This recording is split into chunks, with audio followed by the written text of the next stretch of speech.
Google CEO Sundar Pichai, shown in an October 4, 2016, photo, cancelled a company meeting to address the memo controversy because employees said they feared for their safety. Eric Risberg, Gap, San Francisco. Google employees are awaiting the company's next response to its culture crisis after the last-minute cancellation of its much-anticipated town hall meeting late Thursday because of concerns over employee safety. Google was expected to address the controversy surrounding a divisive memo written by a Google engineer that was made public last week, in which he suggested that innate biological factors are part of the reason for the gender gap in the tech industry and that Google should stop alienating conservatives. The engineer, James Damore, was subsequently fired for violating Google's code of conduct. But his termination hardly served as a resolution to the conflict, which stirred up a firestorm across conservative media and left Googlers divided over the decision.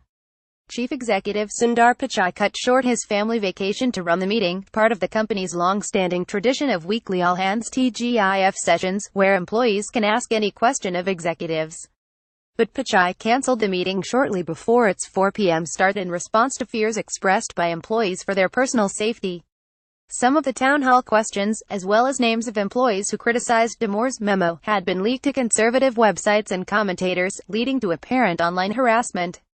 The company's new vice president for diversity, integrity and governance, Danielle Brown, locked down her Twitter account after receiving racist and sexist messages. On Facebook, conservative writer Milo Yiannopoulos posted the Twitter biographies of 8 Google employees who had criticized Damore. And on Breitbart, screen images of internal Google messages have been published that purport to expose left-wing Google management employees. In interviews, 3 Google employees, who spoke on the condition of anonymity for fear of losing their jobs, said that they were divided about the firing.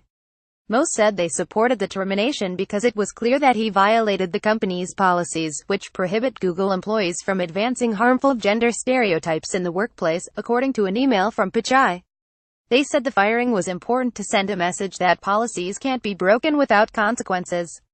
But others pointed out that there is a significant gray area in how policies are interpreted and that the firing fed conservative assumptions that Silicon Valley is a place where liberal political correctness has run amok and free speech isn't welcomed if it contradicts the dominant liberal ethos. In the week after Damore's firing, the conservative Breitbart news outlet published leaked internal comments from Googlers vowing to blacklist people who shared Damore's views from tech jobs.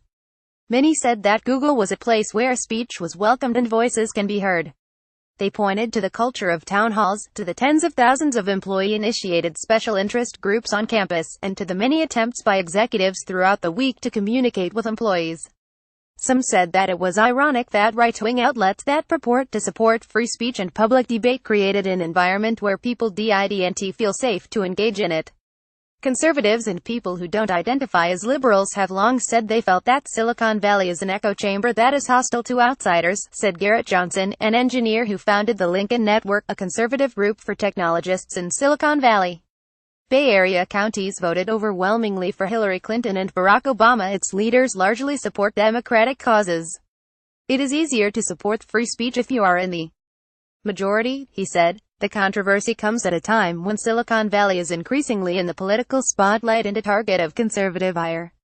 The industry, and Google in particular, took a strong stance against President Trump's environmental policies and his immigration ban for Muslims and refugees. Google co-founder Sergey Brin appeared at a rally at the San Francisco airport to protest the ban. Silicon Valley payment processor PayPal and fundraising site Patreon recently came under fire from conservatives for discontinuing their services for the websites of some far-right figures. Experts said that Google and other Silicon Valley companies have fostered a culture where employees are encouraged to speak, and that in the current polarized political climate, this issue was bound to crop up. You're looking at a highly educated, relatively wealthy, even among employees, socially empowered group of people who have been brought up to believe their opinion is relevant on all matters, said Bruce Haynes, founder of the bipartisan corporate consulting firm Purple Strategies. It wasn't that long ago that if you were an employee in a company it was your job to toe the company line. There's a reason that phrase exists. Now, people believe their empowerment comes from speaking out and being bold, so it's a new paradigm that companies are having to deal with internal ramifications. Jenna McGregor contributed to this report.